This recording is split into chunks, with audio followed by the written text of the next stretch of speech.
Hello there, welcome to Car India. Today we are in Delhi and behind me is the Rashtrapati Bhavan. We are not here to meet the President, in fact we are here to kickstart the third episode of Hyundai Weekend Getaway. This time our destination is Mussoorie, which is some 220 odd kilometers that way, I know it for a fact. Anyways, it's time to hit the road. Delhi is an amazing city with rich history and heritage and culture. It's filled with monuments, which makes it one cool city. However, the same is not true for the traffic here. I mean, while we were getting out of Delhi, we were surrounded by, almost everything from people to animals to vehicles to God knows what else was there. And it's just 6:30 in the morning. We somehow managed to get out of Delhi and we were now on the GT road. So it's been just over an hour since we left Delhi and it was chaotic. Even though it was early morning, we left Delhi at around 6:15, 6:30. But it was a nightmare, navigating through Old Delhi and then the streets just after Old Delhi. A lot of construction work going around the Red Fort. It was a challenge, but now we are on the way towards Mussoorie. We are on the highway which will first lead us to Ghaziabad, then Meerut and then thereon. Driving through Uttar Pradesh is as good or bad as driving through a city because there is a lot of traffic around here, even on the highway.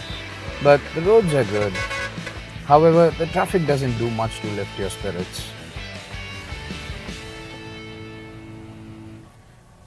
So we are here just outside Meerut. And I was feeling a bit hungry, so we decided to just take a small break and have something for breakfast. We've been driving for the past 3 hours and we just made it outside Meerut. It was chaotic here, don't ask me. I'll explain it to you once we are inside. Okay, the food is here and we are at the Bikaner Wala restaurant. Now on this highway, there were a lot of dhabas, the small ones that you see all around. But I thought this place looked a bit fancy, so I just walked in and I found out, to my surprise, that you can go from sweets to savory and all the way to ice creams.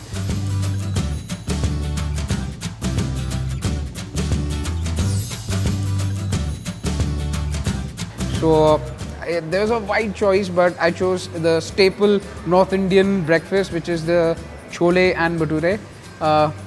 They're getting cold, so I'll get back to eating. So I've had my breakfast and I'm full and back on the road towards Mussoorie. But there's one thing that I would like to bring to your notice. As the monsoon is approaching in this part of the country, the sun is kind of playing hide and seek. In the morning it was kind of pleasant, but now it's not really so much. I hope that the weather turns again because the outside temperature right now is around 38 degrees, but inside it's a cool 20 degrees. I'm really comfortable in the car and that is mainly because of the excellent ride quality of the Verna. In fact, it's so good that my colleague Sanjay has actually fallen asleep. I mean, instead of looking outside and enjoying the view, he's fallen asleep. But I don't blame him. It's all about the ride quality of the Verna. Luckily, the traffic thinned out and we got open stretches of road with lush green fields all around it. The drive just got better. So we have been driving for the past 6 hours, almost 6 hours, but we are still 75 kilometers away from Mussoorie and the drive up till now hasn't really gone as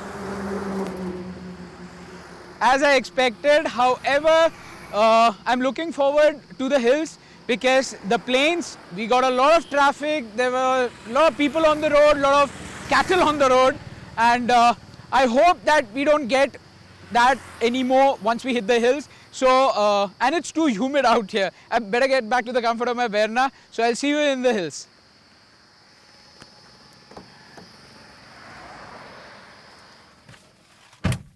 I was hoping not to get caught up in traffic when we stopped back there. Unfortunately, because of some roadworks, there's a long traffic queue here. In the meantime, while I wait for the traffic to clear up, I decided to have a little snack sold by the young guys here, and these are wild jamuns, and let me have it first. They're pretty tasty. Even though they are wild, they're pretty tasty. Once the traffic cleared out, this is what we encountered.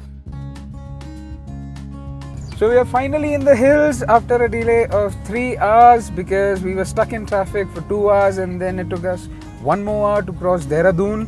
But we finally made it to the hills and I'm looking forward to enjoying the twisty roads here.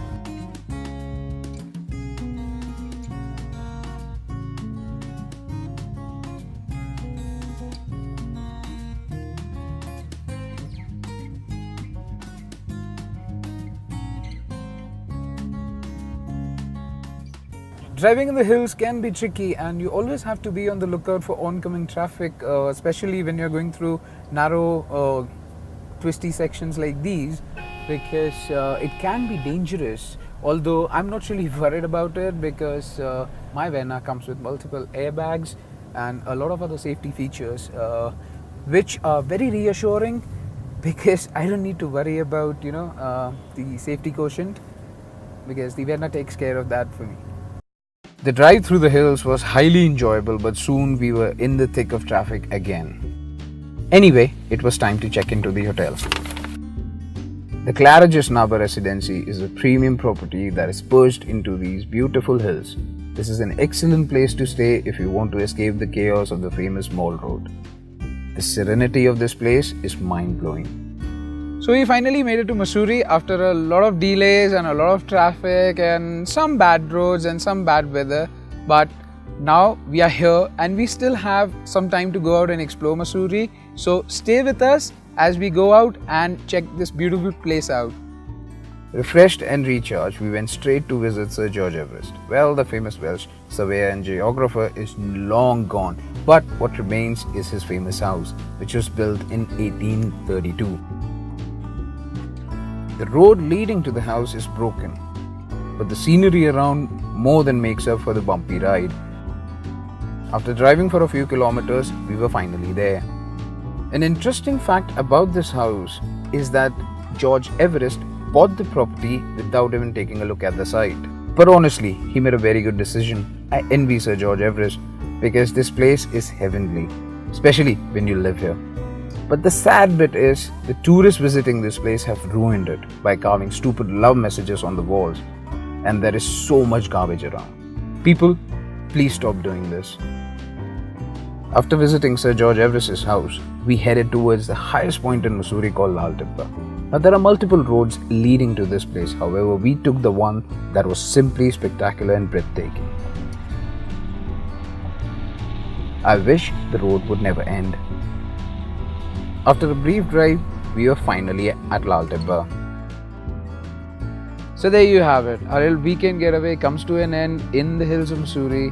We are at Lal Tibba. I'm going to enjoy the view. See you next time.